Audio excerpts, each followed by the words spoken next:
Billionaire visits her father's grave, only to find a single dad janitor crying there.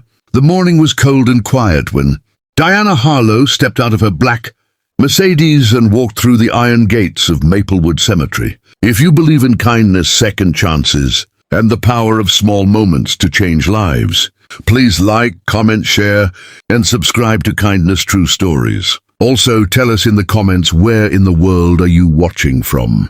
She came here every year on this day, her father's death anniversary, carrying a single white rose, his favorite. Diana was 42, sharp-eyed and powerful, the CEO of Harlow Industries, a company worth billions. But on this morning, like every year, she was simply a daughter missing her father. She walked the familiar path between the old oak trees, her heels clicking softly on the stone pathway, her eyes fixed on the modest granite headstone that read, "Robert Harlow, a man who gave more than he took." But when she turned the corner and the grave came into view, she stopped.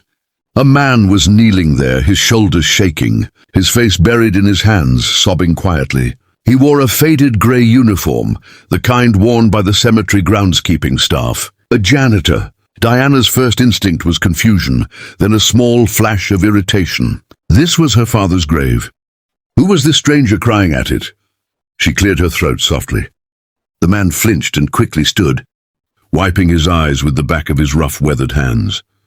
He was perhaps 38, with tired eyes, a kind face, and the look of a man who hadn't slept properly in weeks. "I'm so sorry, Mom," he said quickly, stepping back. "I didn't mean to intrude. I'll leave." "Wait," Diana said, something in his eyes catching her heart off guard. "Who are you? Did you know my father?" The man paused. He looked at the headstone and then back at her, a small, sad smile crossing his face. "Your father was Robert Harlow?" he asked, his voice barely above a whisper. Diana nodded. The man exhaled slowly. "My name is Samuel. Samuel Pierce. 11 years ago I was 27, completely broken. My wife had just left. My son Leo was 3 years old, and I had just been fired from my job. I had no money, no food, and no idea how to feed my little boy the next morning. I was sitting outside a convenience store, and I was crying, just like this. Ma'am, when a man sat down next to me, he didn't ask questions. He bought me a hot meal, sat with me for an hour, and listened to everything. Then he helped me get a job interview the very next week, wrote me a recommendation letter by hand, and even paid my first month's rent so I could get back on my feet."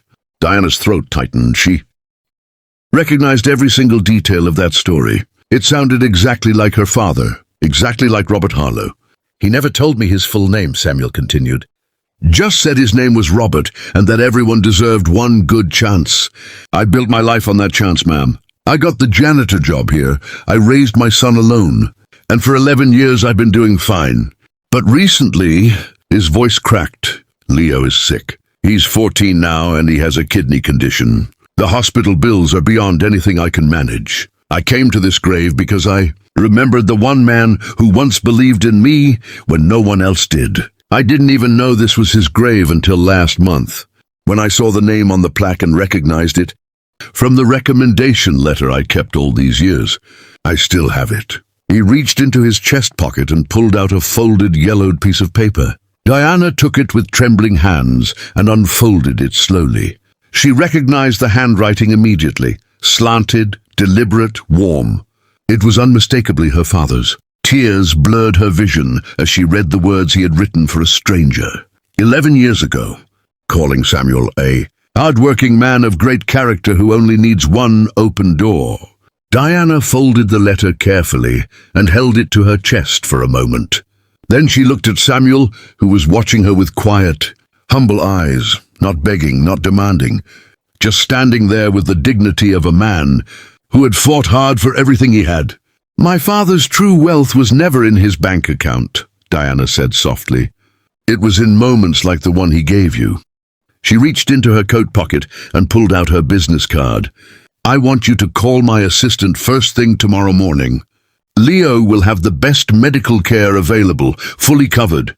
And if you ever need anything else, anything at all, you call me directly."